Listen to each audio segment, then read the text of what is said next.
Hello everyone, welcome back to hobbies of Shubha channel. ಇವತ್ತಿನ ಒಂದು ವಿಡಿಯೋದಲ್ಲಿ ತುಂಬಾನೇ ಸಿಂಪಲ್ ಆಗಿ ವರಮಹಾಲಕ್ಷ್ಮಿ ಕಳಶಕ್ಕೆ ಯಾವ ರೀತಿ ಸೀರೆನ ಉಡಿಸೋದು ಅಂತ ನೋಡೋಣ. ಮೊದಲಿಗೆ ನಾನಿಲ್ಲಿ ಕಂಪ್ಲೀಟ್ ಆಗಿ ಸೀರೆನ ಓಪನ್ ಮಾಡಿಕೊಂಡು ಸೀರೆಯ ತುದಿ ಇರುತ್ತಲ್ಲ ಅಲ್ಲಿಂದ ನಾನು ಇವಾಗ ನೆರಿಗೆಗಳನ್ನ ಮಾಡ್ಕೊಳ್ತಾ ಇದ್ದೀನಿ. ಒಂದು 3 ಬೆರಳಿನ ಅಗಲ ಆಗುವಷ್ಟು ನಾನಿಲ್ಲಿ ಎಲ್ಲಾ ಪ್ಲೇಟ್ಸ್ ಗಳನ್ನೂ ಕೂಡ ಮಾಡ್ಕೊಳ್ತಾ ಇದ್ದೀನಿ.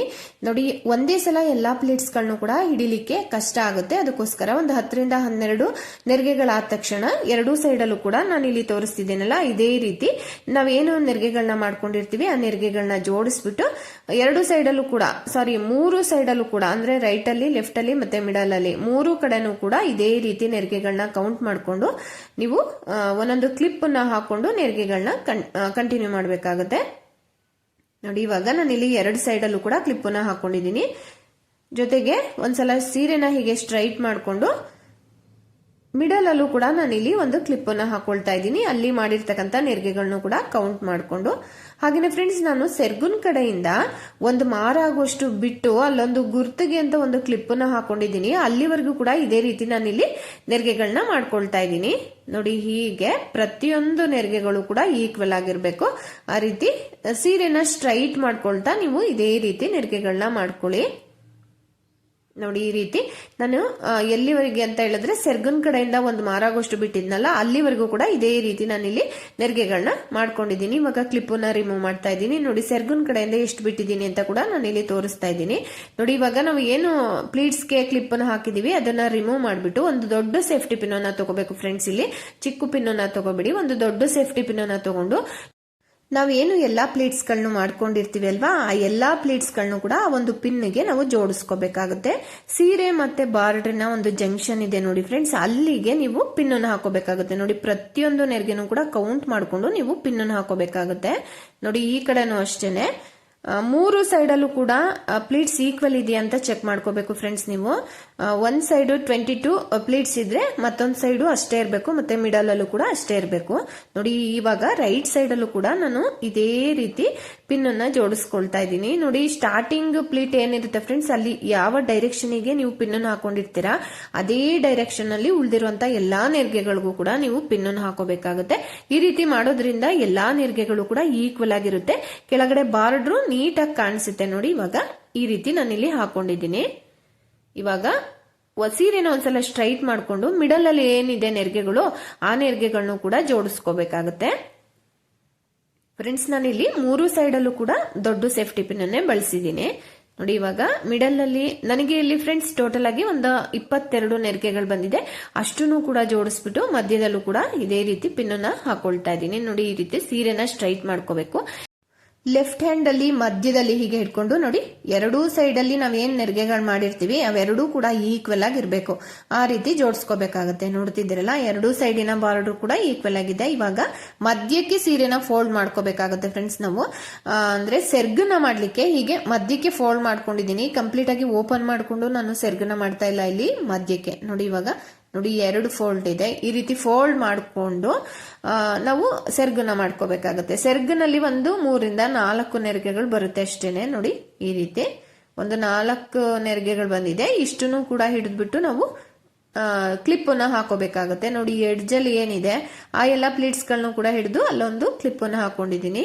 ಇದೇ ರೀತಿ ಒಂದು 3/4 ಮಾರ ಆಗುವಷ್ಟು ಸೆರ್ಗನ್ನ ನಾನಿಲ್ಲಿ ರೆಡಿ ಮಾಡ್ಕೊಂಡಿರೋದು.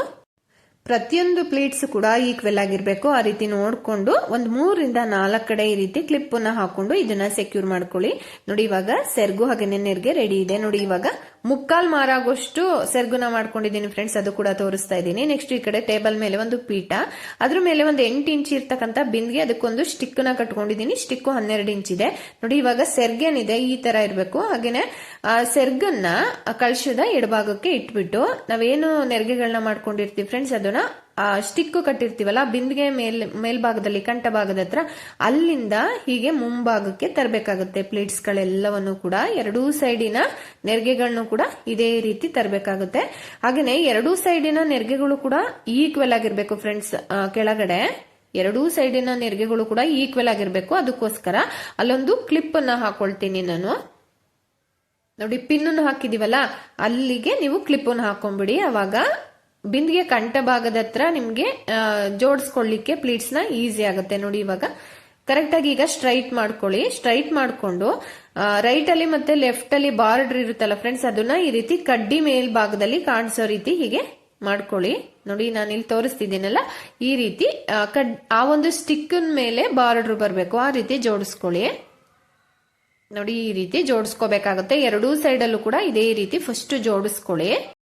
ಈ ರೀತಿ ಬಾರ್ಡರ್ನ ಎರಡೂ ಸ್ಟಿಕ್ ಮೇಲೆ ಬರೋ ರೀತಿ ಜೋಡಿಸ್ಕೊಂಡಿದ್ದಾದ್ಮೇಲೆ ಫ್ರೆಂಡ್ಸ್, ಮುಂಭಾಗದಲ್ಲಿ ಏನಿದೆ ಪ್ಲೀಟ್ಸ್ ಅದನ್ನ ಈ ರೀತಿ ಸ್ವಲ್ಪ ಸ್ಪ್ರೆಡ್ ಮಾಡ್ಕೋಬೇಕಾಗತ್ತೆ. ನಾವಿಲ್ಲಿ ದಾರವನ್ನ ಕಟ್ಕೋಬೇಕು. ಅದಕ್ಕೋಸ್ಕರ ಫಸ್ಟ್ ದಾರವನ್ನ ಕಟ್ಟಿದ್ರೆ ಟೈಟ್ ಆಗ್ಬಿಡುತ್ತೆ ಸ್ವಲ್ಪ, ಆಮೇಲೆ ಪ್ಲೀಟ್ಸ್ ಗಳನ್ನ ಅರೇಂಜ್ ಮಾಡೋದು ಕಷ್ಟ ಆಗುತ್ತೆ. ಅದಕ್ಕೋಸ್ಕರ ಸಿಂಪಲ್ ಆಗಿ ನಾನು ಫಸ್ಟ್ ಈ ರೀತಿ ಎರಡೂ ಸೈಡ್ ಅಲ್ಲಿ ಇರ್ತಕ್ಕಂಥ ನೆರಿಗೆಗಳನ್ನು ಕೂಡ ಜಸ್ಟ್ ಹಾಗೇನೆ ಸ್ವಲ್ಪ ಸ್ಪ್ರೆಡ್ ಮಾಡ್ಕೊಳ್ತಾ ಇದ್ದೀನಿ, ಯಾವುದು ಕೂಡ ಹೈಡ್ ಆಗ್ಬಾರ್ದು. ಅದಕ್ಕೋಸ್ಕರ ಈ ರೀತಿ ಫಸ್ಟ್ ನಾನು ಎಲ್ಲಾ ಪ್ಲೇಟ್ಸ್ ಗಳನ್ನು ಕೂಡ ಸ್ವಲ್ಪ ಸ್ಪ್ರೆಡ್ ಮಾಡ್ಕೊಂಡಿದ್ದೀನಿ. ದಾರ ಕಟ್ಟಿದಾದ್ಮೇಲೆ ಮತ್ತೆ ಮಾಡ್ಬೇಕಾಗುತ್ತೆ. ನೋಡಿ ಹಿಂಭಾಗದಲ್ಲಿ ಏನಿದೆ ನೆರಿಗೆ ಫ್ರೆಂಡ್ಸ್, ಅದನ್ನ ಸ್ವಲ್ಪ ಪ್ರೆಸ್ ಮಾಡಿ ಆ ಬಿಂದಿಗೆ ಇರುತ್ತಲ್ಲ, ಆ ಬಿಂದಿಗೆ ಹಿಂಭಾಗಕ್ಕೆ, ಬಿಂದಿಗೆ ಕಂಠಭಾಗದ ಹಿಂಭಾಗಕ್ಕೆ ಪ್ರೆಸ್ ಮಾಡ್ಕೊಳ್ಳಿ. ಹಾಗೇನೆ ಫ್ರೆಂಡ್ಸ್, ಬಿಂದಿಗೆ ಕಂಠಭಾಗದ ಹತ್ರ ಎರಡೂ ಸೈಡಿನ ಪ್ಲೀಟ್ಸ್ ತಂದು ಅಲ್ಲೊಂದು ಚಿಕ್ಕ ಪಿನ್ ಅನ್ನು ಹಾಕೊಂಡಿದ್ದೀನಿ. ಇವಾಗ ಬಿಂದಿಗೆಯ ಮಧ್ಯಭಾಗಕ್ಕೆ ಲೂಸ್ ಆಗಿ ಒಂದು ದಾರವನ್ನ ಕಟ್ಕೊಳ್ತಾ ಇದ್ದೀನಿ. ನೆರಿಗೆಗಳನ್ನ ಸ್ಪ್ರೆಡ್ ಮಾಡಬೇಕು, ತುಂಬಾ ಟೈಟ್ ಆಗಿ ಕಟ್ಲಿಕ್ಕೆ ಹೋಗಬೇಡಿ. ನೆರಿಗೆಗಳನ್ನ ಸ್ಪ್ರೆಡ್ ಮಾಡ್ಲಿಕ್ಕೆ ಈಸಿ ಆಗ್ಬೇಕು, ಆ ರೀತಿ ಕಟ್ಕೊಳ್ಳಿ. ಇವಾಗ ಬಿಂದಿಗೆ ಮೇಲ್ಭಾಗ ಏನಿದೆ ಫ್ರೆಂಡ್ಸ್, ಅಲ್ಲಿರ್ತಕ್ಕಂಥ ಎಲ್ಲಾ ಪ್ಲೀಟ್ಸ್ ಗಳನ್ನು ಕೂಡ ಈಕ್ವಲ್ ಡಿಸ್ಟೆನ್ಸ್ ಅಲ್ಲಿ ಇರಬೇಕು. ಪ್ರತಿಯೊಂದು ನೆರಿಗೆನೂ ಕೂಡ ಈಕ್ವಲ್ ಡಿಸ್ಟೆನ್ಸ್ ಅಲ್ಲಿ ಇರಬೇಕು. ಆ ರೀತಿ ಎಲ್ಲವನ್ನು ಕೂಡ ನೀವು ಅರೇಂಜ್ ಮಾಡ್ಕೋಬೇಕಾಗುತ್ತೆ. ನೋಡಿ ಈ ರೀತಿ ಸ್ವಲ್ಪ ಟೈಮ್ ತಗೊಳುತ್ತೆ ಫ್ರೆಂಡ್ಸ್. ಇದು ನೀಟಾಗಿ ನಾವು ಎಷ್ಟು ನೀಟಾಗಿ ಈ ಒಂದು ನೆರಿಗೆಗಳನ್ನ ಸ್ಪ್ರೆಡ್ ಮಾಡ್ಕೊಳ್ತೀವಿ, ಅಲಂಕಾರ ಅಷ್ಟು ನೀಟಾಗಿ ಬರುತ್ತೆ. ನೋಡಿ ಇವಾಗ ರೈಟ್ ಸೈಡ್ ಅಲ್ಲಿ ಇರ್ತಕ್ಕಂಥ ನೆರಿಗೆಗಳೆಲ್ಲವನ್ನು ಕೂಡ ಸ್ಪ್ರೆಡ್ ಮಾಡ್ಕೊಂಡಿದೀನಿ.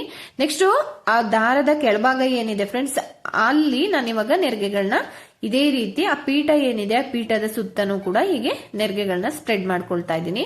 ಅದಕ್ಕೇನೆ ದಾರವನ್ನ ಕಟ್ಟುವಾಗ ಆದಷ್ಟು ಕೂಡ ಸ್ವಲ್ಪ ಲೂಸ್ ಆಗೇನೆ ಕಟ್ಕೊಳ್ಳಿ. ಲೂಸ್ ಆಗಿ ಕಟ್ಟಿ ಈ ರೀತಿ ನೆರಿಗೆಗಳೆಲ್ಲ ಸ್ಪ್ರೆಡ್ ಮಾಡಿದ್ದಾದ್ಮೇಲೆ ನೀವು ಟೈಟ್ ಆಗಿ ಕಟ್ಕೋಬೇಕಾಗುತ್ತೆ. ನೋಡಿ ಇವಾಗ ಲೆಫ್ಟ್ ಸೈಡ್ ಅಲ್ಲಿ ಏನಿದೆ ಮೇಲ್ಭಾಗದಲ್ಲಿ ಇರ್ತಕ್ಕಂತಹ ನೆರಿಗೆಗಳು ಅವೆಲ್ಲವನ್ನು ಕೂಡ ಇದೇ ರೀತಿ ನಾನಿಲ್ಲಿ ಅರೇಂಜ್ ಮಾಡ್ಕೊಳ್ತಾ ಇದ್ದೀನಿ. ಪ್ರತಿಯೊಂದು ನೆರಿಗೆನೂ ಕೂಡ ಆ ಒಂದು ಬಿಂದಿಗೆ ಮೇಲೆ ಕಾಣಿಸ್ಬೇಕು, ಆ ರೀತಿ ನೀವು ಜೋಡಿಸ್ಕೊಳ್ಳಿ. ನೋಡಿ ಈ ರೀತಿ ಜೋಡಿಸ್ಕೊಳ್ತಾ ಇದ್ದೀನಿ. ಬಿಂದಿಗೆ ಮೇಲ್ಭಾಗದ ಹತ್ರ ನೆರಿಗೆಗಳನ್ನ ಜೋಡಿಸಿದಾದ್ಮೇಲೆ ಫ್ರೆಂಡ್ಸ್, ನೋಡಿ ಕೆಳಭಾಗದಲ್ಲಿ ಇರ್ತಕ್ಕಂಥ ನೆರಿಗೆಗಳನ್ನ ಸ್ವಲ್ಪ ಸ್ಟ್ರೈಟ್ ಮಾಡ್ಕೊಂಡು ಇದೇ ರೀತಿ ಆ ಪೀಠದ ಸುತ್ತನೂ ಕೂಡ ನೀವು ನೆರಿಗೆಗಳನ್ನ ಸ್ಪ್ರೆಡ್ ಮಾಡ್ಕೋಬೇಕಾಗುತ್ತೆ. ನೋಡಿ ಈ ರೀತಿ ಹೀಗೆ ಪ್ರತಿಯೊಂದು ನೆರಿಗೆನೂ ಕೂಡ ನೀಟಾಗಿ ಅರೇಂಜ್ ಆಗಿರ್ಬೇಕು ಫ್ರೆಂಡ್ಸ್, ಅವಾಗ ಮಾತ್ರ ಈ ಒಂದು ಅಲಂಕಾರ ಚೆನ್ನಾಗಿ ಕಾಣಿಸೋದು. ನೋಡಿ ಇವಾಗ ಮಧ್ಯಭಾಗದಲ್ಲಿ ಏನಿದೆ ಫ್ರೆಂಡ್ಸ್, ಆ ನೆರಿಗೆಗಳು ಸ್ವಲ್ಪ ಮೇಲಕ್ಕೆ ಹೋದಂಗ ಅನಿಸ್ತಾ ಇರುತ್ತೆ. ಬಿಂದಿಗೆ ಕಂಠಭಾಗದ ಹತ್ರ ಪಿನ್ ಹಾಕಿರ್ತೀವಲ್ಲ, ಅದಕ್ಕೋಸ್ಕರ ನೋಡಿ ಇವಾಗ ಈ ರೀತಿ ಕಾಣಿಸ್ತಾ ಇದೆ. ಮುಂಭಾಗದಲ್ಲಿ ಇವಾಗ ನಾನಿಲ್ಲಿ ಟೈಟ್ ಆಗಿ ದಾರವನ್ನ ಕಟ್ಕೊಳ್ತಾ ಇದ್ದೀನಿ ಫ್ರೆಂಡ್ಸ್. ಬಿಂದಿಗೆಯ ಕೆಳಭಾಗಕ್ಕೆ ಇವಾಗ ದಾರವನ್ನ ಕಟ್ಕೊಳ್ಳಿ ಟೈಟ್ ಆಗಿ ಕಟ್ಕೊಂಡಷ್ಟು ಕೂಡ ಅಲಂಕಾರ ಚೆನ್ನಾಗಿ ಬರುತ್ತೆ. ನೋಡಿ ಇವಾಗ ಟೈಟ್ ಆಗಿ ದಾರವನ್ನ ಕಟ್ಕೊಂಡಿದ್ದೀನಿ. ಇದಿಷ್ಟು ಆದ್ಮೇಲೆ ಫ್ರೆಂಡ್ಸ್, ಮುಂಭಾಗದಲ್ಲಿ ಇರ್ತಕ್ಕಂತಹ ಪ್ಲೀಟ್ಸ್ ಏನಿರುತ್ತೆ ಅದು ಮಾತ್ರ ಸ್ವಲ್ಪ ಒಳಗೋದಂಗ್ ಕಾಣಿಸ್ತಾ ಇರುತ್ತೆ. ಅದಕ್ಕೋಸ್ಕರ ಅಲ್ಲೊಂದು ಪೇಪರ್ ಬಾಲ್ ನ ಇಟ್ಕೊಳ್ತಾ ಇದ್ದೀನಿ ನಾನು. ಇವಾಗ ನಾನು ಅಲ್ಲೊಂದು ಪೇಪರ್ ಬಾಲ್ ನ ಇಡ್ತಿದ್ದೀನಿ. ನೋಡಿ ಫ್ರೆಂಡ್ಸ್, ಇದು ಸ್ವಲ್ಪ ಒಳಭಾಗಕ್ಕೆ ಹೋದಂಗ ಅನಿಸ್ತಾ ಇರುತ್ತೆ ಪ್ಲೀಟ್ಸ್ ಎಲ್ಲ, ಅದಕ್ಕೋಸ್ಕರ. ರೈಟ್ ಟು ಲೆಫ್ಟ್ ಅಲ್ಲಿ ಪೀಠ ಇರುತ್ತಲ್ಲ, ಹಾಗಾಗಿ ಸರಿಯಾಗಿ ಕೂರುತ್ತೆ. ಬಟ್ ಮಧ್ಯದಲ್ಲಿ ಇರ್ತಕ್ಕಂಥ ಪ್ಲೀಟ್ಸ್ ಒಳಗೋದಂಗ್ ಕಾಣಿಸ್ತಾ ಇರುತ್ತೆ, ಅದಕ್ಕೋಸ್ಕರ ನಾನಿಲ್ಲಿ ಆ ರೀತಿ ಮಾಡ್ಕೊಂಡಿದ್ದೀನಿ. ನೆಕ್ಸ್ಟ್ ನಾನಿಲ್ಲಿ ಸೆರ್ಗುನ ಹಾಕೊಳ್ತಾ ಇದ್ದೀನಿ. ಈ ರೀತಿ ಬಲಭಾಗದ ಭುಜದ ಮೇಲೆ ಹಾಕಿ ಮತ್ತೆ ಈ ರೀತಿ ಎಡಭಾಗದ ಭುಜದ ಮೇಲೆ ಹಾಕಿ ಮಧ್ಯದಲ್ಲಿ ವಿ ಶೇಪ್ ಅಲ್ಲಿ ನೀವು ಟ್ವಿಸ್ಟ್ ಮಾಡ್ಕೋಬೇಕಾಗುತ್ತೆ. ಹೀಗೆ ನೋಡಿ ಈ ರೀತಿ ಟ್ವಿಸ್ಟ್ ಮಾಡ್ಕೊಳ್ಳಿ. ಹಾಗೇನೆ ಫ್ರೆಂಡ್ಸ್, ಸೆರ್ಗಲ್ ಏನಿರುತ್ತೆ ನೆರಿಗೆಗಳು, ಆ ನೆರಿಗೆಗಳನ್ನ ಬೇಕಿದ್ರೆ ನೀವು ಈ ರೀತಿ ಬಿಂದಿಗೆ ಕಾಣಿಸ್ಬಾರ್ದು ಅಂತ ಹೇಳ್ಬಿಟ್ಟು ಈ ರೀತಿ ಸ್ಪ್ರೆಡ್ ಮಾಡ್ಕೋಬಹುದು. ಅಲ್ಲಿರ್ತಕ್ಕಂಥ ಒಂದು 4 ನೆರಿಗೆಗಳು ಬಂದಿರುತ್ತಲ್ಲ, ಆ 4 ನೆರಿಗೆಗಳನ್ನು ಕೂಡ ಸ್ಪ್ರೆಡ್ ಮಾಡಿ ಮಧ್ಯದಲ್ಲಿ ಇರ್ತಕ್ಕಂಥ ನೆರಿಗೆನ ಎರಡು ಸೈಡ್ ಅಲ್ಲಿ ಇರ್ತಕ್ಕಂಥ ನೆರಿಗೆನು ಜೋಡಿಸಿ ಅಲ್ಲೊಂದು ಪಿನ್ ಅಥವಾ ಗುಂಡ್ ಪಿನ್ ಅನ್ನ ಹಾಕೊಳ್ಳಿ. ನೋಡಿ ಇವಾಗ ಇಲ್ಲಿ ಸೆರ್ಗುನ ಜೋಡಿಸಿದಾದ್ಮೇಲೆ ಮಧ್ಯಭಾಗಕ್ಕೆ ಇವಾಗ ಸೆರ್ಗೆನ್ ಜೋಡಿಸಿದೀವಿ, ಆ ಮಧ್ಯಭಾಗಕ್ಕೆ ಒಂದು ಗಟ್ಟಿಯಾಗಿ ದಾರವನ್ನ ಕಟ್ಕೋಬೇಕಾಗುತ್ತೆ. ಮಧ್ಯಭಾಗದಲ್ಲಿ ದಾರವನ್ನ ಕಟ್ಟುವಾಗ ಫ್ರೆಂಡ್ಸ್, ಹಿಂಭಾಗದಲ್ಲಿ ಇರ್ತಕ್ಕಂಥ ಸೆರ್ಗೇನಿದೆ ಅದನ್ನು ಕೂಡ ಸೇರಿಸಿ ಟೈಟ್ ಆಗಿ ಕಟ್ಕೊಳ್ಳಿ. ನೋಡಿ ಇವಾಗ ಟೈಟ್ ಆಗಿ ಕಟ್ಟಿದ್ರೆ ಮೇಲ್ಭಾಗದಲ್ಲಿ ಅಂದ್ರೆ ಸ್ಟಿಕ್ ಹತ್ರ ಇರುತ್ತಲ್ಲ ಸೆರ್ಗು, ಅದು ಟೈಟ್ ಆಗಿ ಕೂರುತ್ತೆ. ಅಥವಾ ಇನ್ನು ಟೈಟ್ ಆಗಿ ಕೂತಿಲ್ಲ ಅಂತ ಹೇಳಿದ್ರೆ ಹಿಂಭಾಗದಲ್ಲಿ ನೀವು ನೋಡಿ ಈ ತರ ಸೆರ್ಗುನ ಎಳ್ಕೋಬಹುದು. ಹಾಗೇನೆ ಫ್ರೆಂಡ್ಸ್, ಬಿಂದಿಗೆನ ಸ್ವಲ್ಪ ಹಿಂದೆ ಸರಿಸಿದ್ದೀನಿ ನಾನು. ಹಿಂದೆ ಸರಿಸಿದ್ರೆ ಮುಂಭಾಗದಲ್ಲಿ ಏನ್ ಪ್ಲೀಟ್ಸ್ ಇದೆ ಅದೆಲ್ಲವೂ ಕೂಡ ಆ ಒಂದು ಪೀಠದ ಮೇಲೆ ನೀಟಾಗಿ ಕೂತ್ಕೊಳ್ಳುತ್ತೆ. ಇವಾಗ ನಾನಿಲ್ಲಿ ಡಾಬುನ ಸೇರಿಸ್ಕೊಳ್ತಾ ಇದ್ದೀನಿ. ಮೊದಲೇ ನಾವು ಟೈಟ್ ಆಗಿ ದಾರವನ್ನ ಕಟ್ಕೊಂಡಿರೋದ್ರಿಂದ ಡಾಬನ್ ಸೇರಿಸಿದಾಗ ಸೊಂಟ ಭಾಗ ಸಣ್ಣದಾಗಿ ಕಾಣಿಸುತ್ತೆ ನೋಡಿ. ಇವಾಗ ಮುಂಭಾಗದಲ್ಲಿ ಇರ್ತಕ್ಕಂಥ ನೆರಿಗೆಗಳು ಎಲ್ಲವೂ ಕೂಡ ನೀಟ್ ಆಗಿದೆಯಾ ಅಂತ ಒಂದ್ಸಲ ಚೆಕ್ ಮಾಡ್ಕೊಳ್ಳಿ ನೋಡಿ. ಇವಾಗ ಇದಿಷ್ಟು ಆಗಿದೆ. ನೆಕ್ಸ್ಟ್ ನಿಮ್ಮಲ್ಲಿ ಲಭ್ಯ ಇರ್ತಕ್ಕಂಥ ಅಲಂಕಾರಿಕ ವಸ್ತುಗಳಿಂದ ನೀವು ಲಕ್ಷ್ಮಿನ ಅಲಂಕರಿಸಬಹುದು. ಹಾಗೇನೆ ಫ್ರೆಂಡ್ಸ್, ನಮ್ಮ ಈ ಒಂದು ಚಾನೆಲ್ ನಲ್ಲಿ variety of Varamahalakshmi sari dropping videos ಇದೆ. ಪದ್ಮಾಸನ, ಡಬಲ್ ಬಾರ್ಡರು, ಸಿಂಗಲ್ ಬಾರ್ಡರು, ದರ್ಬಾರ್ ಸ್ಟೈಲು, ಹಾಗೇನೆ ಸಿಂಗಲ್ ಬಿಂದಿಗೆಗಳನ್ನ ಯೂಸ್ ಮಾಡಿರ್ತಕ್ಕಂಥ ಸ್ಯಾರಿ ಡ್ರಾಪಿಂಗ್ ವಿಡಿಯೋಸ್ ಇದೆ. ನೋಡಿ ನಿಮ್ಮ ಫ್ರೆಂಡ್ಸ್ ರಿಲೇಟಿವ್ಸ್ ಜೊತೆ ಶೇರ್ ಮಾಡ್ಕೊಳ್ಳಿ. ಜೊತೆಗೆ ಈ ಒಂದು ವಿಡಿಯೋನು ಕೂಡ ನಿಮ್ಮ ಫ್ರೆಂಡ್ಸ್ ರಿಲೇಟಿವ್ಸ್ ಜೊತೆ ಶೇರ್ ಮಾಡಿ. ಹಾಗೇನೆ ಫ್ರೆಂಡ್ಸ್, ನಮ್ಮ ಈ ಒಂದು ಚಾನೆಲ್ ಅನ್ನ ದಯವಿಟ್ಟು ಸಬ್ಸ್ಕ್ರೈಬ್ ಮಾಡ್ಕೊಳ್ಳಿ. ಬೆಲ್ ಐಕಾನ್ ನ ಟಚ್ ಮಾಡಿ ಆಲ್ ಅನ್ನೋ ಆಪ್ಷನ್ ನ ಕ್ಲಿಕ್ ಮಾಡಿ. ಇದರಿಂದ ನಾವು ಯಾವುದೇ ವಿಡಿಯೋಸ್ ನ ಅಪ್ಲೋಡ್ ಮಾಡಿದ್ರು ಕೂಡ ಫಸ್ಟ್ ನೋಟಿಫಿಕೇಶನ್ ನಿಮ್ಗೇನೆ ಬರುತ್ತೆ. Thank you.